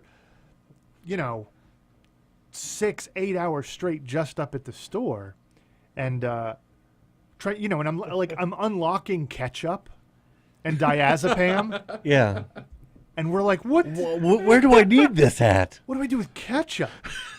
Right? I was trying to do all of this crazy stuff and just sucked the marrow out of that demo disc. And I then- have been there. And we got the And- soundtrack, and like, how long did that soundtrack Yeah, stay in it your just- car? No, man, so I understand, you know? That's kind of why Somebody- I'm there. I can't. I mean, I'm older now, and I'm more inclined to make arguments about whether this is objectively a good thing or a bad thing, about whether this is the direction the business should be headed, and should you really be trying to, like, grab this kind of money from people that you know how they are. But on the other hand, look, man, go onto the forums, go onto the subreddits, and look at people really talking about this, and dissolve the argument, get rid of the argument, and just look at the people that are hyped for it. They don't care. They don't care. They are glad to spend their $20, $30, $40 to be a part of new Metal Gear right now. They don't care. So Yeah. you know what? It doesn't matter if you think it's bad. It ceases to matter because in Yeah. the context of the people who are looking for But it. we were saying in that episode that there's probably only a few franchises that can support this model, that can do something like this, and actually have the fan base and the rabid fan base who will support it. We looked, I think, at Halo, could probably do it. Call of Duty easily could probably pull this off. Maybe. I don't know. So This is very, very different. This It is is. not annualized. No. This is something that comes along very, very rarely. And every single time he releases one, it is an extraordinary step towards something. I will not say better. Just but something. That's definitely something you did there. It is. You can expect to be trolled and amused and surprised and anguished and elated, like all in one package. Guaranteed. If you are a fan of this, and you never know exactly what you're going to get, and I don't know, if looked at it in that light, how could you not spend the money for it? Right? It's a fun house of a video game. and you're in a holding pattern for that. You're gonna wait Yeah. and see on it. Yeah, mostly because it's Well, it's right in the middle of everything. yeah, when it it's pretty releases. crowded. I mean, I'm definitely getting Second Son. I mean, that's not even a. I think. yeah, we're no, all there's on no that. question there because man, you could sell me Second Son just based on the just walking around, you know. Yeah, that one I is mean, it like just one looks, of the things it like just looks too Did you watch good. that recent video? The Yeah, Russian. you bet I did. Oh my Mm. god. You bet I did. makes me wish I had a PS4 right now. It's like, nah, it's going to be the first thing that does it. yeah. It's actually going to be the first thing that really makes people start like Start as long as they taking can notice. overcome what people thought about the first two Infamous games. But Yeah. it looks fantastic. It looks absolutely spectacular, and I know that I'm sold on that one. But then you've got on that same day of March 11th, you've got Dark Souls 2 and Titanfall, which, whatever. Dark Souls 2 of the people in here, I know wins that day for a couple of people. Yeah, I'm actually me. fairly lucky there. 'Cause you're It's not coming out day and It's date on not the PC. PC, that's it's coming out right. later on PC, which actually helps me. that a is great right. deal. That actually yeah, Yeah, never 'cause mind it's, then. it's coming out on the previous gen, PS3 and It's 360. becoming it isn't Mhm. current gen or next gen, whichever one you prefer, and it isn't out on the PC. So that helps me an awful lot. And How far was it pushed back? we don't know yet. We don't Don't know have a yet? specific date. My guess is probably I don't know. Maybe there's some better information, but if I were guessing, I'd say another 3 months maybe, Okay. which isn't unreasonable. But that's you day one right there. Yeah, huh? that's going to be me all day, but I won't be able to play it long because I'll be going to Atlanta. That's right. That's Yeah. the 11th. That's on Tuesday, and then your Yeah. tournament is that weekend. Yeah, we leave on Thursday.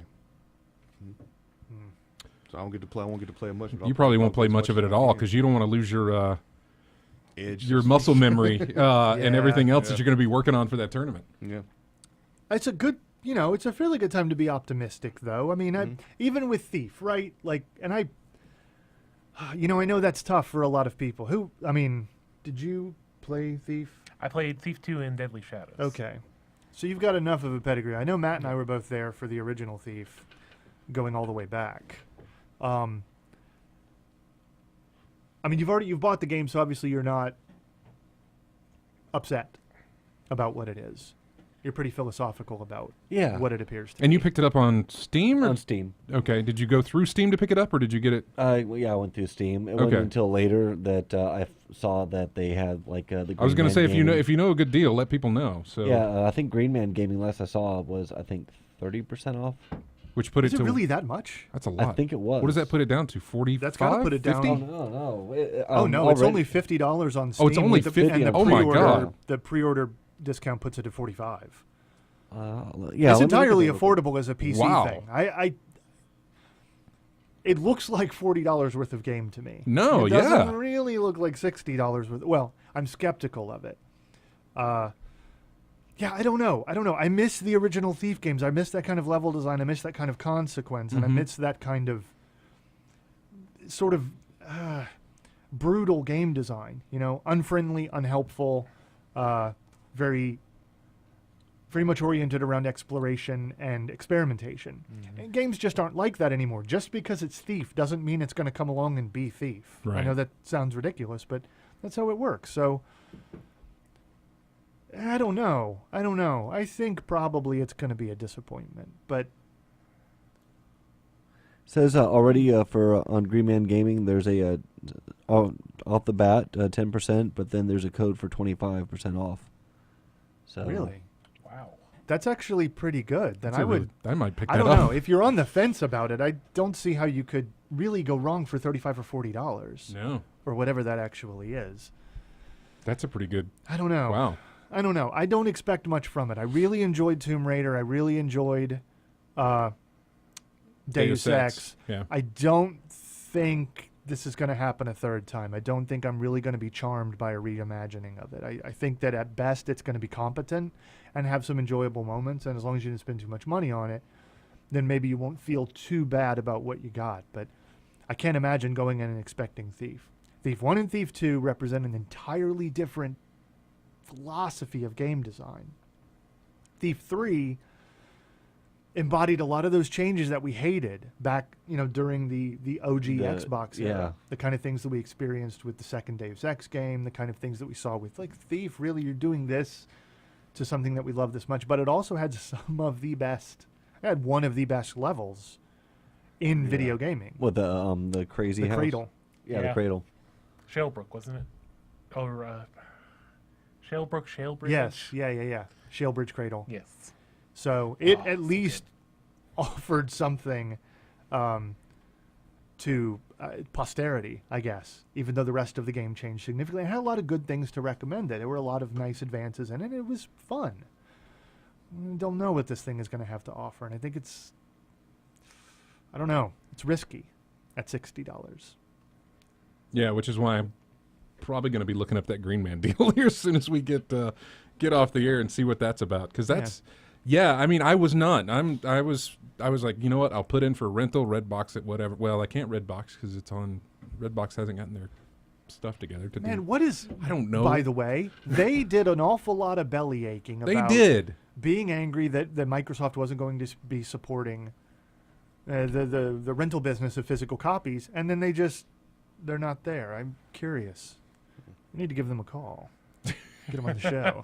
Explain yourself. Figure out what's going on with that stuff because you can only rent current gen games for like the past month. They've had nothing. You could go to their coming soon for games. Nothing. Thief just popped up, but it's the 360 and PS3 versions. And I'd prefer to have. Well, it's not that I'd prefer. I have to have the next gen because I don't have no room in my entertainment center anymore. Plug up the old stuff. The old stuff had to go sit on the kitchen table or put you in the cabinet with the NES, the SNES, with the other systems of years gone by. So, but yeah, Gameflight or something like that on the current gen systems. But if that price is as low as I'm thinking, and to see what that price would be, I may get it on PC. Regardless, but and just to have something to play. See, that's the other thing, Isn't it? This is what happens. You start itching. You start getting the itch. Yeah, a couple of weeks ago, I was walking out of the door here at the station, and I made mention I'd be back tomorrow to do my show, and then some guy was there. He's like, "What's your new show?" Yeah, we talked about video games. He's like, "Oh, what's that thing out right now?" I was like, "Nothing." I was like, nobody. He's like, "Oh, they all do their stuff at the Christmas season." And I was like, "Well, pretty much they do it at the Christmas season. There's some stuff coming up, but right now, if somebody were to release something, it'd be gold because people are chomping at the bit to have something." Something particularly on the PS4 to and Xbox play. One. They want something, but there's nothing out. Because he was like, "What's the hot thing?" I was like, "There's nothing. The hot thing is on your phone right now." Doing some quick math and everything. If you get for the Thief with the codes and everything, it'd be about $33. Wow, So something to think about. $33. That's a yeah. Knock your microphone over there. That's amazing. Well, I mean, yeah. Anyway, that's actually very good. That I might actually pick it up for $33. I almost paid that much for Batman Arkham Origins, and I bought that off of eBay for cheap. So I don't know. We'll see. And that's Tuesday, right? That's the 25th. That's Tuesday. Man. All right. Cool. All right. Well, I guess that's kind of what I know. That's what you're going to be playing this week. RJ, you're going to be what? Sticking in the. I'll be practicing, and I'll be gonna probably finish off Strider by the time next. Oh, that's starts. right. How is that?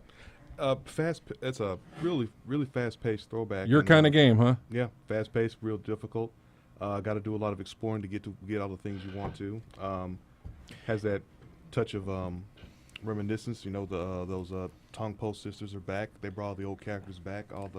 Is it more like the arcade game or the NES version? I was more thinking of the arcade version. Okay. More than anything else, because that's what it puts me in the mind of as soon as I start playing it. The hang gliding sequence at the first stage and things of that nature. Remade music. Interesting. Remade original music. I'm having a good time with it. I mean, I haven't really scratched the surface much yet. Probably the first levels or so. Mm-hmm. But I'll probably get into it the rest of this week. I mean, next week. What are you currently focusing on as far as your training, your practicing for the tournament? I'm trying to play Street Fighter on the 360 because that's what it's going to be on. Oh wow! So I've been putting some pressure on you. I've been going to GT South and other training sessions around town. Did you get a gamer tag yet? No, no gamer tag. But I've been told that the frames are faster on the 360 version than the PS3 version. There's a 2-frame difference, so you're going to have to be a little quicker. God, that means everything in the Interesting. world in the So, fighting Yeah, genre. So I'm going to have to be a little quicker on my inputs and things of that nature. How so- you doing with the controller? Oh, I got a controller. I've got one for the PS3 and the 360. Okay. So I don't have a problem with that. So yeah, I'm fine. I'm fine with the controller. Man, I didn't even think about that. Yeah, I mean it was.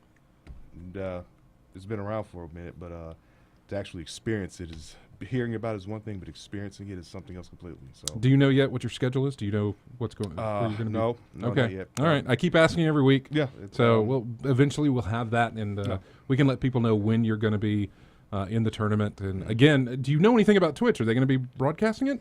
most likely they will. It will be Twitch and Spooky and some other folks. I'm sure is going to be broadcasting this one. This will be It's a- great. It's a This will be big great. tournament, so a lot of folks will be doing that. Wonderful. And Matt, you're going to be playing Thief, I assume. Yeah. All right. Dennis, I'm going to try to pick up Lords of Shadow 2. That comes out next What? week as well. does it? Yes. That's worth mentioning. Yeah, absolutely. It just depends on money right now, but definitely something I really want to play. I played through the first one a lot, which was great. I have not gone through the 3DS interquel, I guess is what you'd say it's called, which came out on Xbox Live and PSN a while back. So I'm kind of going to get that as well. Good God, they're pretty fond of that game, aren't they? They don't want to let it go for cheap. No, they don't. Got What is it? Is it $69.99? throw down 54 for it right Oh, now. okay. And then 60 once it's out. For Castlevania? Yeah, for Lord Shadow 2, yes. Wow. I'll be waiting for a sale on that one.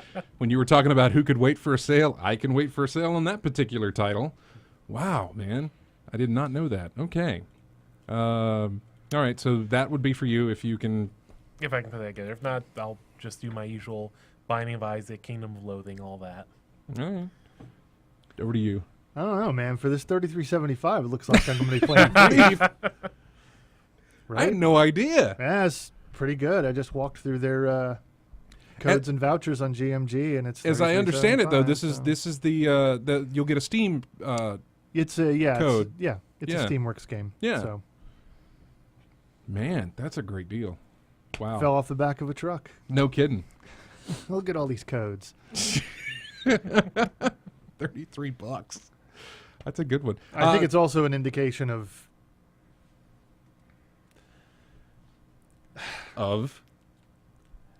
why don't we just give a lot of people a reason to overcome their skepticism and buy the game before they read reviews? You know, I Good want to point. argue with that, but I'm trying to remember the last time I bought something from Good Man Game and it Green Man was- Gaming? Yeah, Green Man Gaming. You know what it was? Aliens, yeah, it was Colonial Colonial Marines. Marines. Yeah. Yeah. No, I mean, GMG has good codes all the time. Oh, yeah. But when you look at these kind of deep discounts in advance of a game's release, you kind of are like, yeah, I know what you're doing.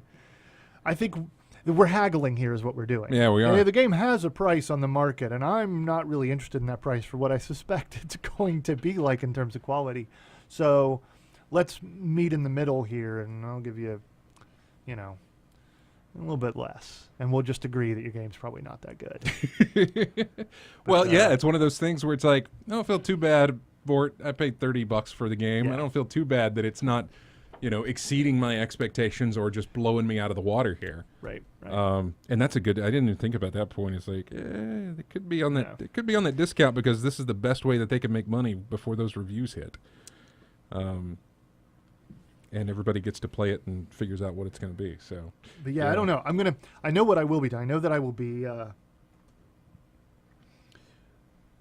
I finally am replacing my hard drive with a solid state that's drive. right. You got an SSD. I'm going to be doing that this weekend. What size did you get? 480. Actually went with the Crucial M500 over the Samsung because at the half terabyte size, it was significantly cheaper than anything else, and has whatever. It's well reviewed, just like the Evo and the Pro on the Samsung side. But regardless, I went ahead and got that because those things are sick cheap now, Mm-hmm. and it is the last, major thing I've had left to do to my machine for a while. It is. So. That's going to be fun. Yeah. I will do a fresh install of Windows, which is always a super lot of fun. And I'm only half joking there. I know. To people who like to build and maintain their own PCs, it's a bit of a ritual. And I haven't had to do it for years. I used to do it annually. I used to do it every 6 months just because it was easier than fixing Windows. And you've Just never reinstalling Windows was had a the lot pleasure simpler. of an SSD, so Right. yeah, you're going to enjoy that. So I will probably. I have no interest really at the moment in playing things like Battlefield 4, but just for the novelty of not taking forever to load between maps, Yeah. I think I'll reinstall it and take a look at it. So I don't know. We're on the verge of a good couple of months. You know, can maybe put some of the kind of angsty, overcritical, analytic part of ourselves to rest for a while and just maybe enjoy some good video games. I don't know. Well, we hope you've enjoyed the show. We want to thank everybody for joining us in the chat room, as well as everybody listening on the stream or even on the radio as well. We want to thank you guys. To everybody who grabs us from iTunes or however you get our show for later use, we really appreciate it. You can go to ingamechat.net, and you can join us on Twitter, Facebook, our forums at colonyofgamers.com. You can subscribe to our YouTube channel, and if you're on Steam, we've got a Steam group you can join up with over there, play games with us and other listeners. And I'll be streaming pinball tomorrow, so hopefully you can join in on that. Thanks, everybody, for joining us in the chat room. Thanks, everybody, for listening live. We will see you next week.